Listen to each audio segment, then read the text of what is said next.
Anytime now. And the race is on. Fields of Gold, Keyboy, Mr. Integrity. And racing on the outside is La Huerta.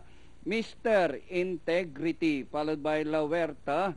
Keyboy is racing third. Fields of Gold, rushing up is entry number 5. And this one is Laong Laan, down on the inside, Queen of Class. And nearing the half-mile post, La Huerta, Mr. Integrity. Keyboy down on the inside, rushing up is Laong Laan, Fields of Gold, Queen of Class.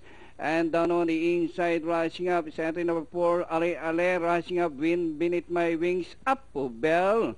And Elusive Cat, rounding the far turn, that's La Huerta. Keyboy down on the inside, Mr. Integrity on the outside, and rushing up is Ale Ale, Queen of Class in the middle.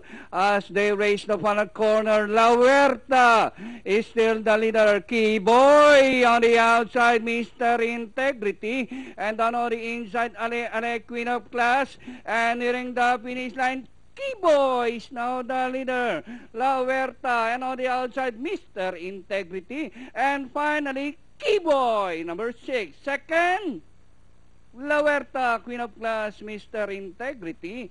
Ale Ale, number 5, Laong Laan, Wind Beneath My Wings. Entry number 10, Fields of Gold,